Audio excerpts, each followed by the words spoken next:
तो हेलो दोस्तों, नमस्कार। कैसे हैं आप लोग? उम्मीद करते हैं आप लोग बिल्कुल ठीक होंगे। दोस्तों, आरआरबी यानी रीजनल रूरल बैंक की तरफ से भर्ती निकल के सामने आ गई है। ग्रामीण बैंक भर्ती 2025 का नोटिफिकेशन जारी हो गया है। तो वैसे स्टूडेंट जो लोग बैंकिंग सेक्टर में जॉब करना चाहते हैं, जिसको अंग्रेजी नहीं आती, इंटरव्यू से डर लगता है, वो लोग इसमें आवेदन कर सकते हैं। ऑल इंडिया लेवल का जॉब है, महिलाएं और पुरुष दोनों इसमें आवेदन कर सकते हैं। अगर हम टोटल पद की बात करें तो काफी ज्यादा पद है, यानी कि 13,217 पदों पे इसका वैकेंसी आ गई है। अप्लाई डेट की बात करें तो 1 सितंबर से इसका आवेदन होना चालू हो गया है और 21 सितंबर तक आपसे आवेदन लिया जाएगा। तो वैसे स्टूडेंट जो लोग इच्छुक हैं, ग्रामीण बैंक में जॉब करना चाहते हैं, वो लोग इसका आवेदन 21 सितंबर तक कर सकते हैं।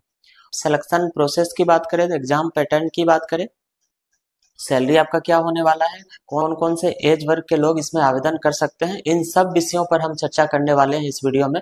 तो बने रहिएगा अंत तक हमारे साथ।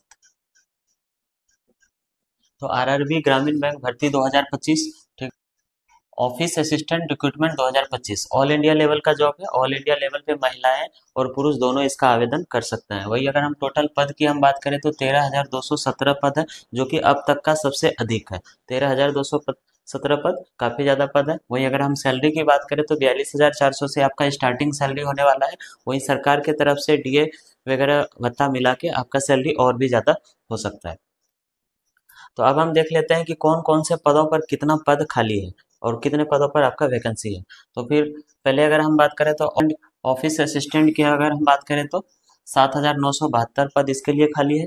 फिर उसके बाद ऑफिसर स्केल 1 के लिए आपका जो है 3,909 पद खाली है। उसके बाद आईटी ऑफिसर स्केल 2 के लिए आपका 87 सीट खाली है। ठीक है।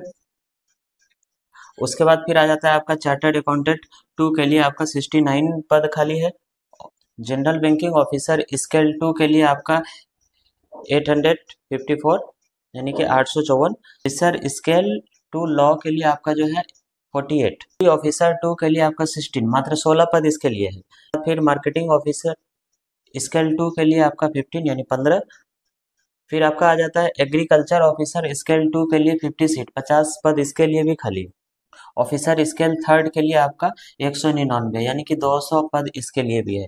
इन सब को अगर आप टोटल करते हैं 1,217 पद है, तो काफी ज्यादा है।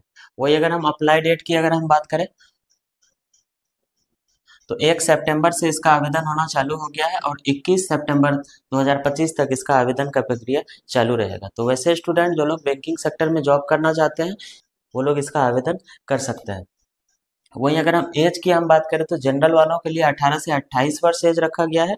वहीं आपका एज 1 सितंबर 2025 को 18 वर्ष हो जाना चाहिए। 1 सितंबर 2025 को जिसका भी एज 18 वर्ष हो गया है, वही लोग इसका आवेदन कर सकते हैं। वहीं ओबीसी वाले की अगर हम बात करें तो 18 से लेकर 31 वर्ष और SC ST वालों के लिए 18 से 33 वर्ष एज रखा गया है।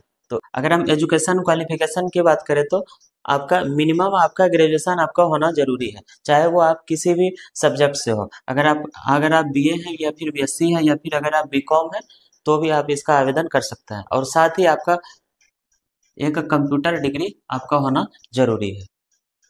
वहीं अगर हम प्री एग्जाम डेट की अगर हम बात करें तो प्री एग्जाम आपका कब होने वाला है, तो नवंबर से दिसंबर माह के अंतर्गत इसका एग्जाम होने का संभावना है। ऑफिशियल नोटिफिकेशन अभी इसका जारी नहीं हुआ है।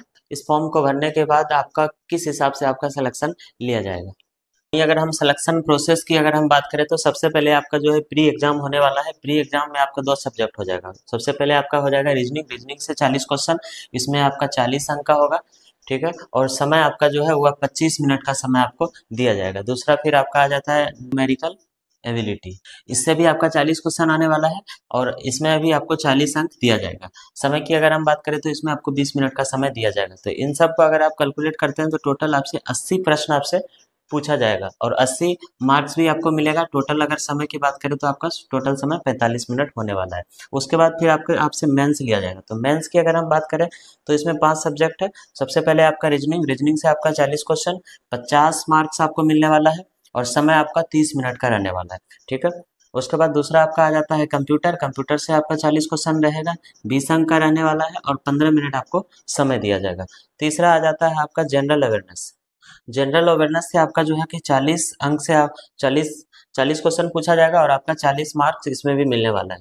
वहीं आपका जो है कि समय की हम बात करें तो 15 मिनट आपको समय दिया जाएगा। वहीं इंग्लिश और हिंदी, इंग्लिश से भी आपका 40 क्वेश्चन आने वाला है, 40 नंबर का आपका होगा और 30 मिनट समय दिया जाएगा। और अगर आप इंग्लिश की जगह अगर आप हिंदी चुनते हैं, ऑप्शनल में है दोनों, इंग्लिश या हिंदी, दोनों में से कोई एक आपको चूज करना पड़ेगा। अगर आप हिंदी चुनते हैं तो इससे भी आपका 40 क्वेश्चन आने वाला है, 40 अंक इसमें भी आपको मिलेगा। और समय की अगर हम बात करें तो 30 मिनट यानी आधा घंटा समय आपको इसमें भी दिया जाएगा।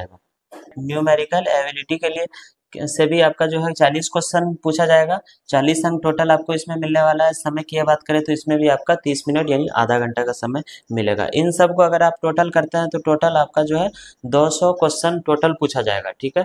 और अगर हम अंक की बात करें तो 200 अंक आपको मिलने वाला है। समय की अगर हम बात करें तो टोटल आपका जो है 120 मिनट का समय यानी कि 2 घंटे का समय आपको मिलने वाला है। वहीं इस फॉर्म को भरने के लिए सबसे जरूरी अगर हम फी की बात करें तो गवर्नमेंट की तरफ से जो फी निर्धारित किया गया है वो जनरल, ओबीसी और ईडब्ल्यूएस के लिए 850 रुपया फी रखा गया है, ठीक है। और एससी एसटी के लिए 175 रुपया फी रखा गया है। जनरल, ओबीसी, ईडब्ल्यूएस के लिए 850 रुपया और एससी एसटी के लिए 175 रुपया फी है। अब इस फॉर्म को भरने के लिए हम सबसे जरूरी डॉक्यूमेंट्स की अगर हम बात करें तो सबसे पहले जो है आपका आ जाता है आधार कार्ड। आईडी प्रूफ के तौर पे आपको जो है आधार कार्ड का एक जेरॉक्स लगने वाला है। उसके बाद कास्ट सर्टिफिकेट यानी जाति प्रमाण पत्र, फिर आपका जो है ग्रेजुएशन का मार्कशीट या सर्टिफिकेट का जेरॉक्स लगने वाला है। पासपोर्ट साइज फोटो आपका लगने वाला है, ठीक है। सिग्नेचर आपको स्कैन करके देना पड़ेगा। उसके बाद एक ईमेल आईडी और फिर रजिस्टर्ड मोबाइल नंबर, इन सब दस्तावेज का आपको जरूरी पड़ेगा इस फॉर्म को भरने के लिए। तो वैसे स्टूडेंट जो लोग बैंकिंग सेक्टर में जॉब करना चाहते हैं, ग्रामीण बैंक में जॉब करना चाहते हैं, वो लोग इसका आवेदन कर सकते हैं। और इस बात का ध्यान रहे कि 1 सितंबर से ही इसका आवेदन होना चालू हो गया है और 21 सितंबर तक ही इसका आवेदन का प्रक्रिया चालू रहेगा। तो काफ़ी अच्छा मौका है आप लोगों को बैंकिंग सेक्टर में जॉब करने का। ऑल इंडिया लेवल का जॉब है, महिलाएं और पुरुष दोनों इसमें आवेदन कर सकते हैं। तो इसी तरह की तमाम वीडियो देखने के लिए देखते रहिए आप हमारा चैनल हेल्पिंग लीडर। धन्यवाद।